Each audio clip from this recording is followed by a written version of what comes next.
What is going on, Colts Nation? Welcome back to another episode of Bring the Juice. Guys, thanks again for a great last week. The views on the channel were great.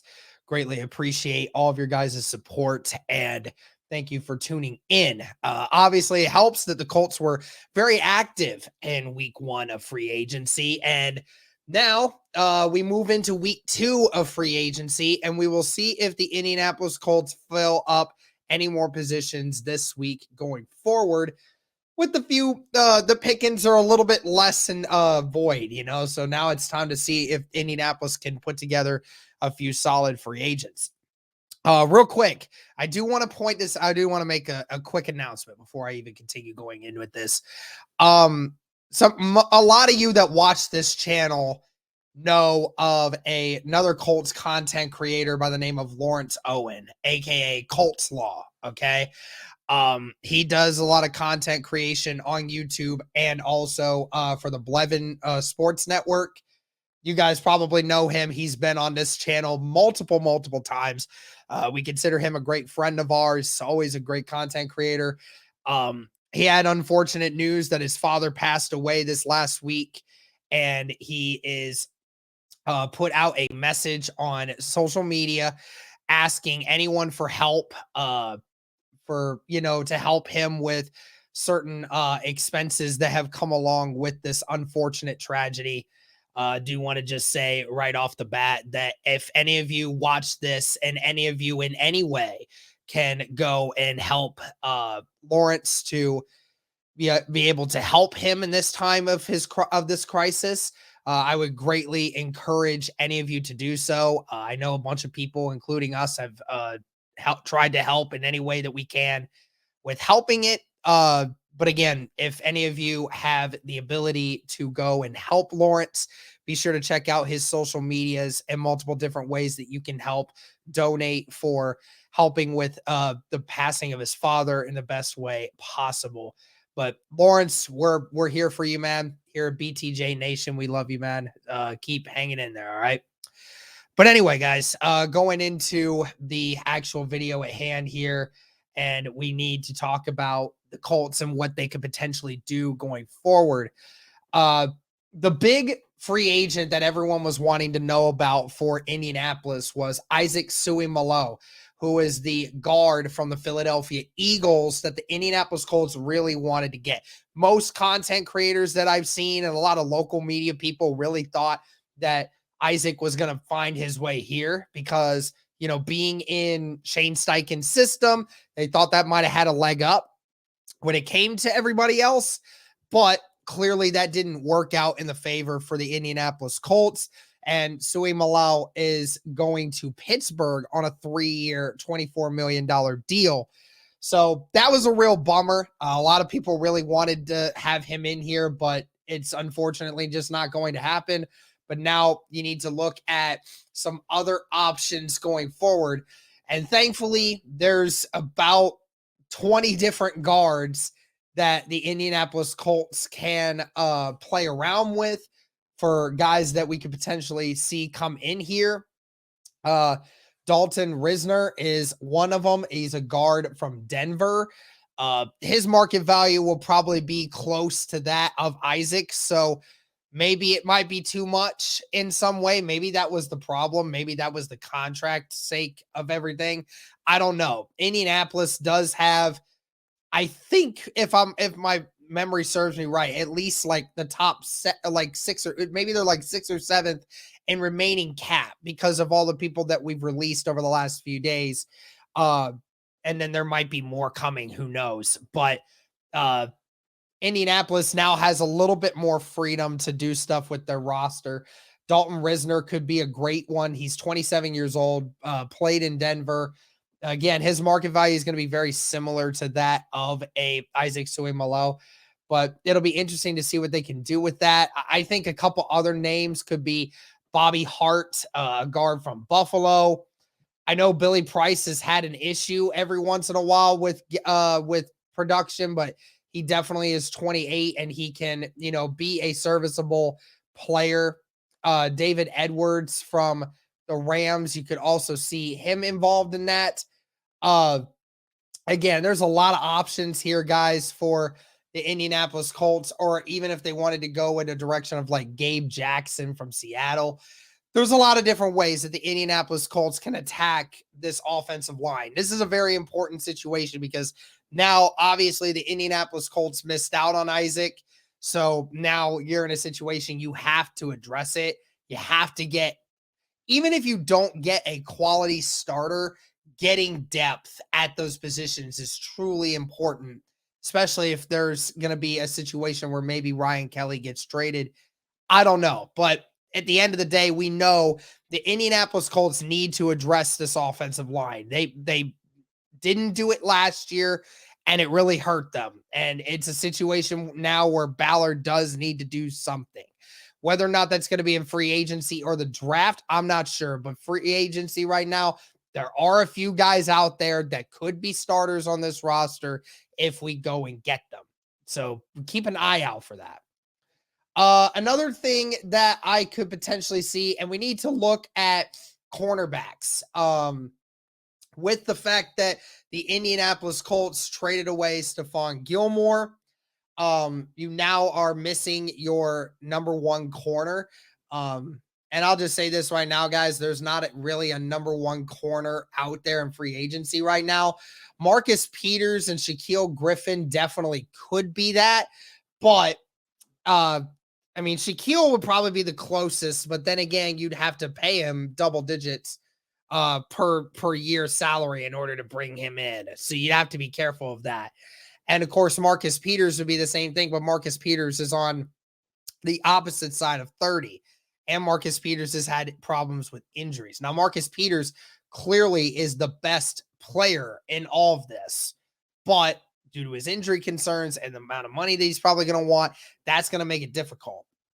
A couple names that I could see Indy trying to go for just out of trying to get some value for this. Listen, guys, Rocky Yassin is out there on the free agent market right now. I think Indy needs to bring him back. I really do. I think they need to bring him back. I think Rock being on the opposite side of Isaiah Rodgers again would be a solid cornerback duo. You would still need to address it in the draft.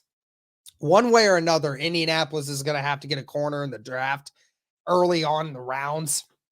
But this would help you to be able to get that quality depth for Rock being there and a few others in the draft. Maybe even you sign another guy just for a bare minimum, just something different. I mean, there's a lot of big names out there that are still left on this market. Jalen Mills from New England was on there. Ronald Darby is out there. Bradley Roby is out there. I mentioned Shaquille Griffin already. And then Anthony Averett, Eli Apple, Kyle Fuller. I mean, and Lonnie Johnson. I mean, there's a lot of corners remaining on this list that you could go into that could really help. And Jason Verrett, Sidney Jones, there's a ton of veteran cornerbacks that the Indianapolis Colts can get on this roster and still be able to maybe get one in the draft that might actually be their long-term solution. But in regards to it, again, you need the depth. You absolutely need the depth. You don't know what your situation is going to be with Kenny Moore going forward. Isaiah Rodgers is your only one that you're going to be bringing back. You lost Brandon Faison. You traded away Stephon Gilmore.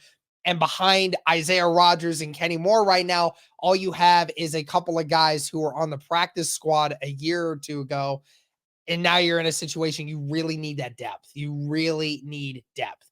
So it is very important that the Colts dip into this cornerback market a lot because there's a lot of different guys that need it. And then, of course, when we go after wide receiver, I know a lot of people in Colts Nation that are really wanting the Colts to dip into this free agent market when it comes to the wide receivers. There's a couple different at play here. I don't know what kind of player the Indianapolis Colts are going to potentially be looking at. I mentioned the idea of uh there's a couple different ones I could get behind. Adam Thielen is one of them. Again, I know he's 32 years old, but Adam Thielen, while in Minnesota, even with Justin Jefferson getting the majority of the production from them. I mean, you just look at the statistics of this guy. I mean, Adam Thielen over the last 3 years has been targeted at minimum 95 times. His fewest amount of receptions has been 67 receptions for 726 yards. And he had 14 touchdowns in 2020, 10 touchdowns in 2021, and 6 touchdowns in 2022, with Justin Jefferson taking almost all the production. He still had 70 receptions last year for 716 yards and 6 touchdowns. So again, it goes to show you, I mean, Adam Thielen really is a guy that is very productive. He's very productive. He is a guy that really does a great job of handling situations. While he will not be your number one, he is a guy that can go in, be a slot guy, and really help this rookie quarterback that you're about to get, whatever quarterback you get, to be a friend to this quarterback and be a reliable weapon for the Indianapolis Colts for at least the next year. It's very important of that. DJ Chark is another one that I've heard people talk about. Again, didn't work out for him in the Detroit, but DJ Chark, 26 years old, coming off of a season like that, he is a guy that you could see coming around. Isaiah McKenzie, I've heard people mention his name. He is 27, just came out of Buffalo. He's a gadget guy, kind of like what Paris Campbell and Ashton Doolin are. I know people mention the idea of bringing Zach Pascal back in. Again, from an offensive production standpoint, I'm not sure. But Zach Pascal is a Indianapolis Colt at heart. McCole Hardman, 25 years old. He didn't get re-signed. McCole Hardman, I would expect the Colts to have their hand in that jar as well to bring him in. And there's a couple different guys at the end. You know, we're still talking about the idea of Scotty Miller, OBJ's out there, even though I don't think OBJ is going to be here. But then, of course, T.Y. Hilton's still on that group there. Maybe he comes back. You know, there's not a true number one guy out here unless you trade for one, which I don't know if the Colts are going to end up doing that or not. But there are guys out here that the Indianapolis Colts can get that would really just solidify the unit. It would help solidify the unit, getting one or two of these guys that really could help you with making sure that you have a reliable option for a quarterback that you're about to get. Michael Pittman, I would assume, is going to get increased production. Alec Pierce is going to improve in his abilities. By how much, I don't know. But after those two, you don't really have a lot. Ashton Doolin is your next most most experienced wide receiver, I guess. But even then, he's not a bona fide wide receiver. So it's kind of one of those situations where you need a guy, you need a baller. I don't care who it is. I don't care what their aspect is. You just need a guy that can be another reliable option for your young quarterback that you're about to have. So that's just really looking at three important key positions, guys. Let me know if there's any more in this that you guys think could be a good one that I didn't say. And if there's a position of need that you guys think we need to look at that I didn't specify in this video. But that's going to do it for this one, guys. Thank you all so much for tuning in. Greatly appreciate it. And as always, guys, go Colts.